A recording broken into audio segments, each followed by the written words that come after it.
Now that, ladies and gentlemen, was a classic playoff game in MLS, and really just a very playoff the kind of game that we saw in this one between FC Dallas versus Minnesota United, where you know how whenever you have a playoff or a cup final game where things can be a little bit slow in the beginning, but then action would eventually pick up in the second half and eventually go to extra time, bit of a stalemate, eventually go to a PK shootout. That for once wasn't actually a horrendous PK shootout like what we saw just a day ago between Austin versus RSL.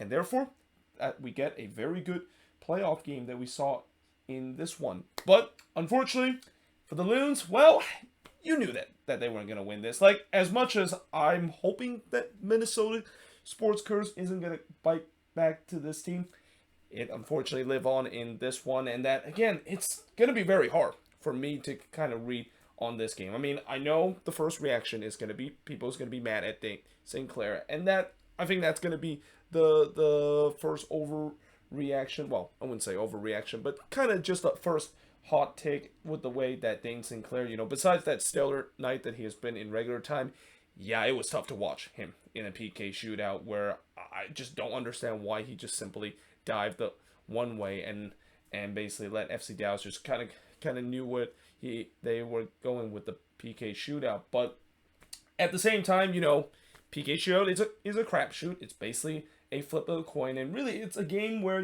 both of these teams play very hard, and it's also kind of just one of those games where somebody's unfortunately going to have to win and somebody have to take the loss. And like I said, because of the fact that Minnesota will forever be a state that is probably the most cursed in terms of sports team in the country, that's why they weren't able to walk away with a win in this PK shootout. And also the fact that the MLS media, they already love the fact that they get El Trafico in one of the playoff game in the next round. So why not get another Copa Tejas match between FC Dallas in Austin in the next match? And that's exactly what we're going to get. Now, in the first half, I want to mention that there was some faded football lines on a soccer-specific stadium, and I wrote question mark with an exclamation mark because, yes, I understand Texas love their American football. It's pretty much like a religion down there, but I just don't get why they have to use that. I mean, I know I have heard that they have used that stadium a lot for American football, but at the same time, it's like, in a playoff game like that, it doesn't feel like it's a good look. And this is coming right after when we watched the game between NYCFC versus Inter Miami that was literally playing in a baseball stadium.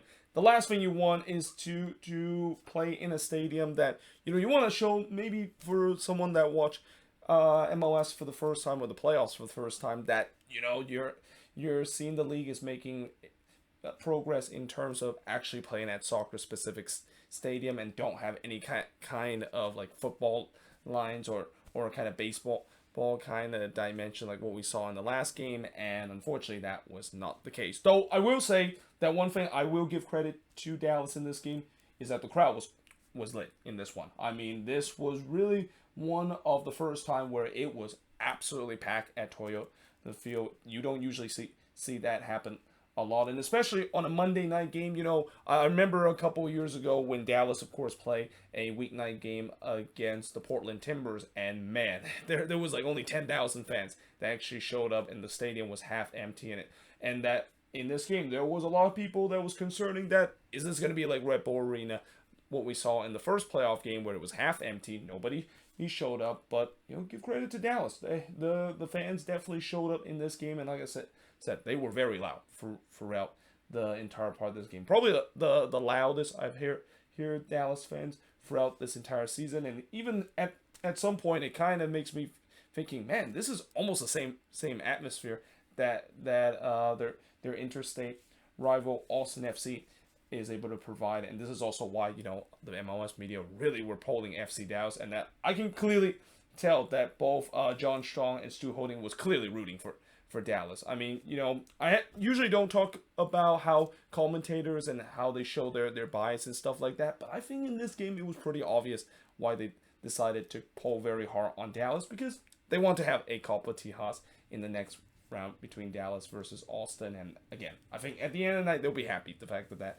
of course, is the case, though I don't think they would expect it, the fact that this was going to go the distance. Now, early on, I thought Minnesota was on the front foot, which I thought it was encouraged to see that the Loons decided to not just sit back and go row heave mode for the entire game, but what was not encouraging to see is the indecision and overplaying in the final third, which that's been a problem throughout this losing streak, and really besides that middle part of the season where we finally saw what the potential of this Minnesota United attack can bring. Really, for majority of season, this attack just have not really got going, and this was an example of it for majority of the night, where there was just way too many indecision in the final third, and at times just kind of overplaying in the final third, almost trying to set up a perfect goal. And I always don't understand why teams are decided to do that. Yes, you want to, of course, set yourself up for a better shot, but sometimes you don't have to overplay that. And we've seen before when teams don't overplay it and they decide to go quickly and make those quick decisions, they of course score those goals.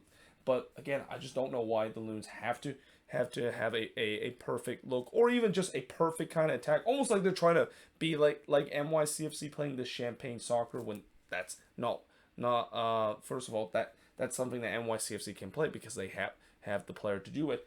That's not the case for this team. Now, despite the fact that the Loons was not doing anything on the attack, the same goes with Dallas. I mean, there was no shots for the first 15 minutes. Dallas himself was also struggled to craft any good chances. But again, like I said, this was kind of like a classic playoff game where for the first 15 minutes, it was very cagey. Like, usually when you see a game with a lot of stake, like we saw in this one, it's going to be cagey.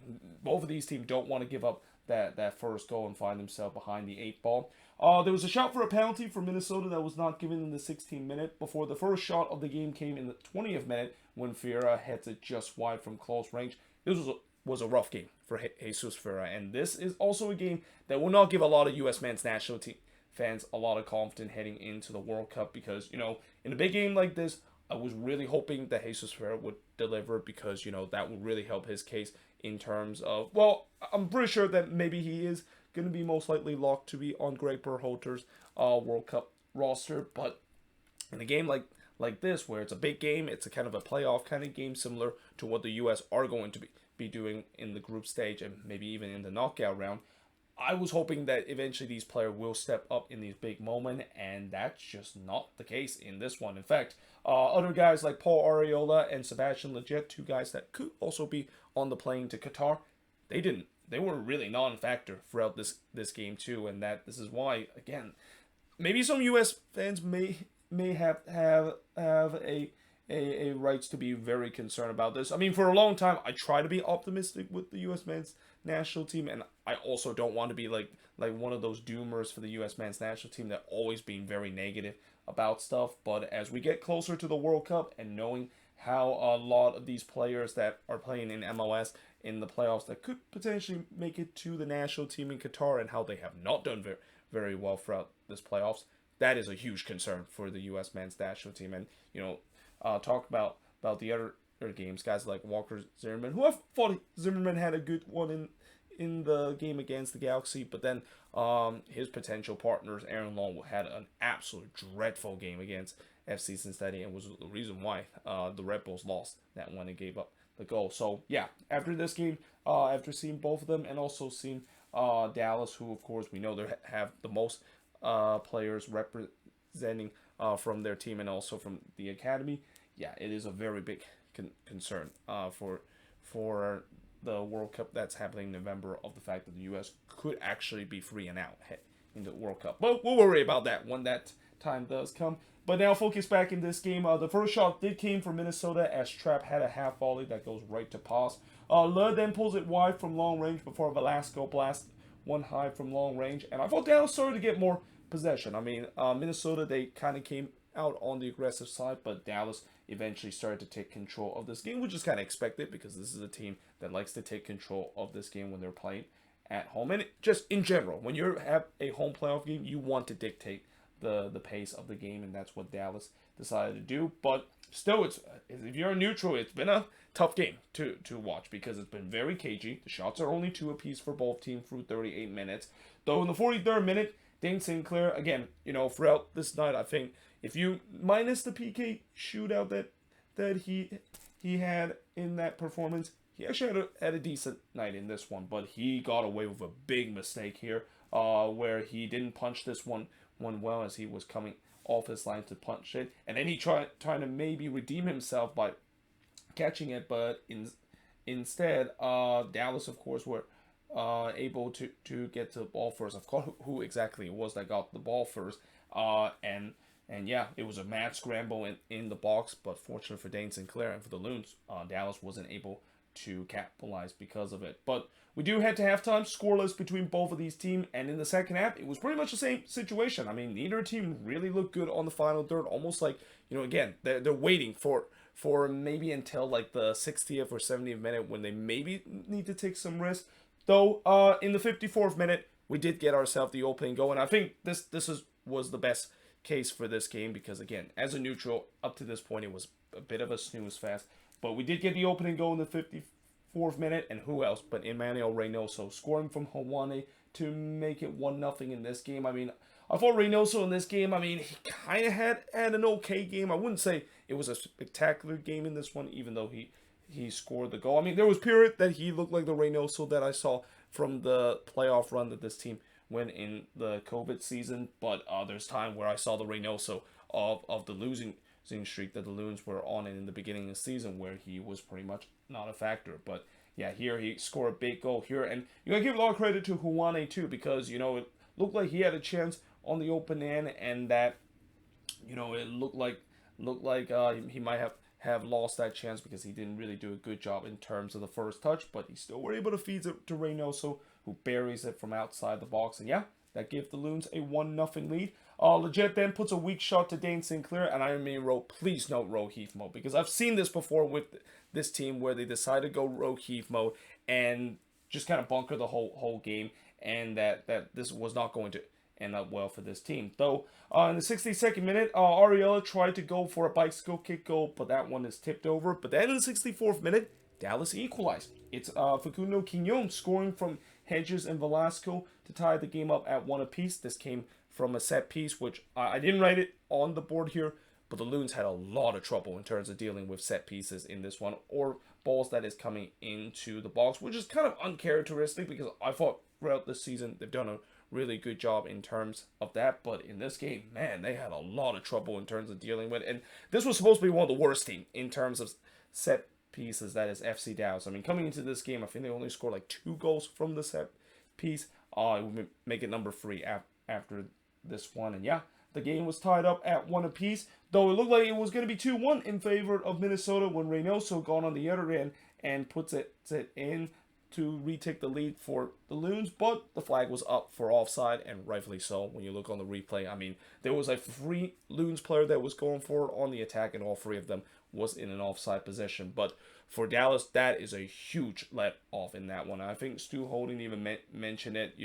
There's a reason why there's an old saying, you're always the most vulnerable after you score a goal, and that, Dallas completely switched off in this one, and they were bailed out by the flag in this one, because if the flag didn't raise up, this would have been a very, very devastating goal for Dallas to concede right after they got themselves the equalizer and got themselves back into the game. But there was no doubt the game has finally come alive, and it finally opened up, which definitely is something that again, it kind of helped when you, of course, score a goal in this one to really change the compression of this game. Reynoso then pulls it wide from long range before Cervania did the same thing from long range in the 70th minute. The momentum I thought was still with Dallas because they really amped up the intensity on the attack. This was kind of the issue for Dallas throughout this game. I mean, they just, for most part of this game, they just play it very slowly, and that's something that is kind of uncharacteristic because we've seen before where when Dallas can show that intensity on the attack and play very quickly, they can definitely cause problem on their opposition. But in this game, they just look very slow for most part of it, and also that has the credit with the fact that Minnesota did a really good job in terms of clogging up those lanes, and for the most part, they really kept the front 3 quiet in this one. I mean, Jesus Ferreira, a guy that I mentioned before, did not have a good game. He was pretty much a ghost in this one. He was a non-factor throughout this one, though I think later on I'll tell you that he did have that one big opportunity that he definitely would love to have back. But then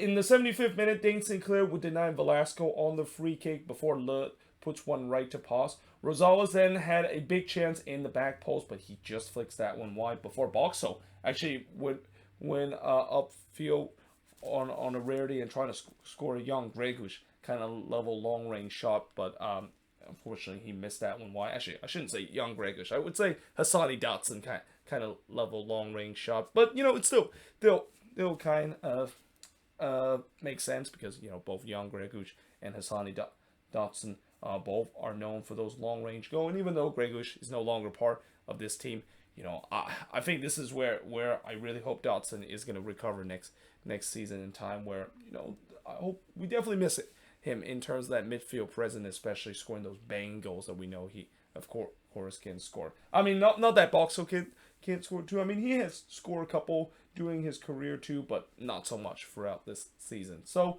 yeah, we do end the regulation, and again, it just looked like with the way how this game was played, it was always looked like it was going to go to extra time, and it did. So we go to the first half of extra time, and again, like a classic kind of playoff game and a game that goes to extra time, it was very cagey. I mean, this game, again, completely opposite of what we saw in the game between RSL versus Austin, where that was a game where Austin was just simply pushing to trying to get the win, and RSL was just surviving to go to a PK shootout. This was a game where it kind of felt like, both of these teams doesn't want to really take too much chances. They're kind of undecided. Should they go to PK or should they kind of go for it? And as a result, it just kind of feel very cagey and kind of conservative the game, and neither team really want to concede a goal early in extra time to fall behind the 8 ball heading into the 30 minutes of bonus soccer. In the 100th minute, Fiera would blast it high from long range, which I thought at that point that shot pretty much summarized his night. He just was just not the same Jesus Ferreira that we saw score 18 goals in the regular season. But I also thought fatigue was really starting to show up for both of these teams. Now, even though the temperature was in the mid 50s, which if you're in Dallas, that is considered cold because they're more used to like 70s, 80s, and even 90s weather. But with a game how intense it was and how there was a huge midfield battle, and both of these teams really show a lot of intensity to really scratch it our way to create chances, it's not a surprise that fatigue was an issue. And also, not to mention, we're now into the playoffs. It's the end of the season. A lot of these players are running out of energy after a long season. Fatigue, of course, would definitely be an issue, and that there was a lot of guys that was cramping up at extra time, and especially in the second half of extra time too. But we go to the second half of extra time, and in the 106th minute, Harwood hits one right to Dane Sinclair. But then in the 110th minute, Jesus Ferreira, this was the moment. I mean, this was really the moment where, again, if he is going to be a guy that a lot of U.S. men's national team fans will kind of trust that he can deliver in the big moment, he has to score this. Like, he had an absolute sitter from 8 yards out, and he just whiffs that one. Like, he absolutely whiffed it. I mean, legit did get a second crack of it, and he actually got a decent one because Dane Sinclair was scrambling there, but somehow Sinclair was able to save that one off the line like that.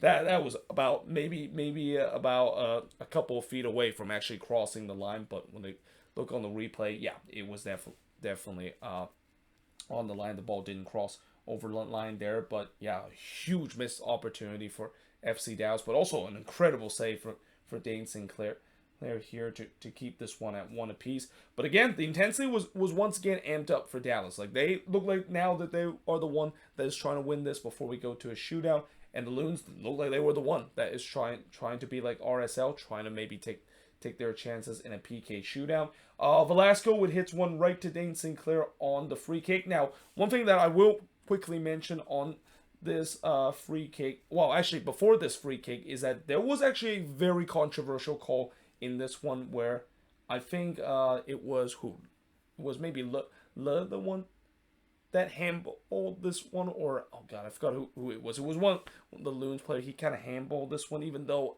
on the replay it definitely didn't look like he handballed it there. So yeah, it was a very controversial call, and that it gave the free kick for Dallas. I mean, if that was a penalty, then it would have been even incredibly controversial. But the fact that it was a dangerous free kick for Velasco to have a chance here, if this one went in, we would definitely talk about this moment, and that again, just, I mentioned it before, I don't want to have to mention these kind of controversial calls that can cost a team their playoff chances. And again, fortunately for the Loons, that's not the case because Velasco decided to be a little bit helpful to the Loons, just kind of hit a weak shot right to Dane Sinclair.